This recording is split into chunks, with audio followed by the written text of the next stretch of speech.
안녕하세요. 중국 주식 전문 채널 진중투입니다. 2월 17일 중국 시황에 이어 2월 18일 중국과 홍콩 시황 정리해 드리겠습니다. 진중투 2월 16일 중국 시황 영상에서 리커장 총리가 2월 14일 공무원 상무회의에서 산업 경제의 평온한 성장을 추진하고 서비스업 중 특수곤란 업종의 어려움을 완화하는 각종 세금 감면 조치를 확정했다고 말씀드렸습니다. 그에 대한 구체화 정책으로 2월 18일 2개 정책이 발표됐습니다. 하나는 산업경제의 평온한 성장 촉진 관련 정책이고 발개유, 공신부, 재정부, 인력자원사회보장부, 자연자원부, 생태환경부, 교통운수부, 상무부, 이민은행, 세무총국, 은보감회, 에너지국 등 12개 부처에서 공동으로 발표했습니다. 또 하나는 서비스업 곤란 업종의 발전 회복 촉진 관련 정책이고 발개유, 재정부, 인력자원사회보장부, 주택도농건설부, 교통운수부, 상무부, 문화관광부, 위생건강위, 이민은행, 공무원 국자위, 세무총국, 시장감독관리총국, 은보감회, 민항국 등 14개 부처에서 공동으로 발표했습니다. 두 정책 모두 분량이 많아서 일일이 번역하지 않고요. 소제목만 간단히 말씀드리겠습니다. 첫 번째 정책, 산업경제의 평온한 성장 촉진 정책 중 첫 번째 소제목은 재정 세금 비용 정책에 관하여, 둘째는 금융신용대출 정책에 관하여, 셋째, 공급 보장과 가격 안정화 정책에 관하여, 넷째, 투자와 대외 무역 정책에 관하여, 다섯 번째, 토지 사용, 에너지 사용 및 환경 정책에 관하여, 여섯 번째, 보장 조치. 이렇게 크게 6개 부분 총 18개 항목으로 구성되었습니다. 두 번째 정책인 서비스업 곤란 업종의 발전 회복 촉진 정책은 소제목이 총 8개가 있는데요. 첫째, 서비스업 포괄적 곤란 완화 지원 조치. 둘째, 외식업 곤란 완화 지원 조치. 셋째, 소매업 곤란 완화 지원 조치. 넷째, 관광업 곤란 완화 지원 조치. 다섯 번째, 도로, 수로, 철도, 운수업 곤란 완화 지원 조치. 여섯 번째, 민간 항공업 곤란 완화 지원 조치. 일곱 번째, 코로나 방역 조치 정확히 시행. 여덟 번째는 보장 조치. 이렇게 총 8개 조치로 구성됐습니다. 2월 18일 금요일 중국 증시 중 상승 업종은 석탄 부동산 3%대, 공항 PC 하드웨어 철강 건설 2%대, 항구 해운 소프트웨어 가구 인터넷 도로 석유화학 용로 운수 통신 무역 은행 건자재 화학 섬유 보험 바이오가 1%대 상승했습니다. 하락 업종은 배터리 1%대, 전력망, 반도체, 전기차, 태양광, 풍력, 귀금속, 정밀화학, 자동차 부품 등이 1% 이내 하락했습니다.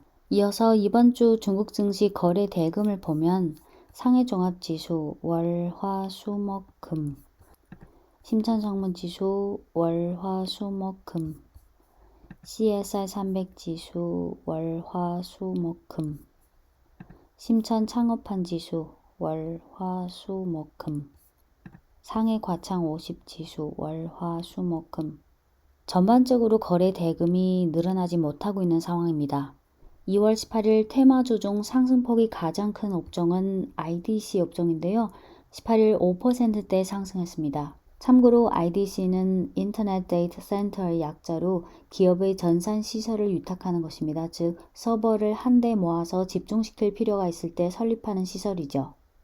2월 18일 IDC 지수가 급등한 것은 지난 2월 16일 발개유, 공신부 등 4개 부처에서 전국 일체화 IDC 네트워크 국가 허브 건설 정책을 발표했고 2월 17일 발개유의 브리핑과 인터뷰 내용이 2월 18일 증시에서 크게 부각됐기 때문입니다. 전국 일체화 IDC 네트워크 국가 허브 건설 정책에 의하면 여기 중국 지도를 보시면 하나, 둘, 셋, 넷, 다섯, 여섯, 일곱, 여덟 8개 지역에서 국가 IDC 허브 건설을 시작하고 10개의 국가급 데이터 센터 군을 계획했습니다. 이 프로젝트를 동수 시수안이라고 하는데요. 동부 지역의 데이터를 서부 지역으로 가져와서 계산한다는 뜻입니다. 지금 중국의 IDC 센터는 대부분 동부 지역에 위치했는데요. 토지, 에너지 등 자원이 날로 타이트해지면서 지금 동부 지역에 있는 데이터 센터들이 유지하기 어려워지고 있습니다. 반면 서부 지역은 자원 면에서 우위가 있는데 특히 재생에너지가 풍부해서 동부 지역의 데이터 센터 수요를 서부 지역으로 이전해서 운영하는 잠재력을 갖고 있습니다. 업계 관계자에 의하면 전국 일체화 IDC 네트워크 국가 허브 건설 정책 프로젝트가 본격적으로 시작된다면 매년 투자 금액이 수천억 위안에 달할 것이고 관련 산업에 대한 레버리지 효과는 1대8 정도 된다는 예측이 있습니다. 네, 2월 18일 중국 증시는 앞서 말씀드린 산업경제 평원 성장 촉진 정책 그리고 서비스업 곤란 업종 발전 회복 촉진 정책 등 경기 안정화 정책이 발표되면서 중국 증시는 대체로 상승했지만 상승폭이 그리 크지 않았습니다. 상해종합지수 0.66% 상승, 심천성분지수 0.27% 상승, CSR300지수 0.48% 상승. 하지만 상해 과창 50지수와 심천창업한 지수는 소폭 하락 마감했습니다. 2월 18일 홍콩 증시의 낙폭이 상대적으로 컸는데요. 홍콩 항생지수 흐름인데요. 보시면 장 초반부터 오전, 점심, 오후까지 대체로 약보합권에서 왔다 갔다 하다가 오후장 후반부터 낙폭이 갑자기 확대되면서 홍콩 항생지수는 2월 18일 1.88% 하락 마감했습니다. 홍콩 테크 지수는 3.22% 하락했습니다. 오늘 홍콩 증시 하락 배경 중 대외적으로는 아시다시피 미국 증시 변동성과 우크라이나 관련 지정학적 리스크가 있고 내부적으로는 두 가지가 있는데요. 하나는 홍콩의 코로나 확진자가 계속 늘어나고 있는데 지난 2월 14일 1일 신규 확진자가 처음으로 2,000명대를 넘어섰고 2월 18일 기준 1일 신규 확진자가 3,600명으로 늘어나면서 긴장감이 올라가고 있습니다.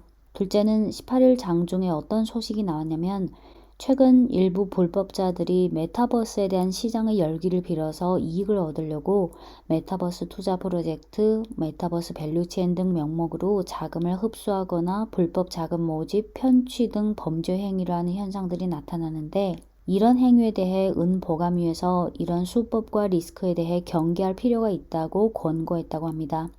2월 18일 홍콩 테크 지수는 3.22% 하락했는데 그중 낙폭 큰 순으로 메이투안이 14.86% 급락했고 비리비리 5.1% 하락, 콰이쇼 4.86% 하락, 아리바바 2.85% 하락, 찡동그룹 2.84% 하락 마감했습니다.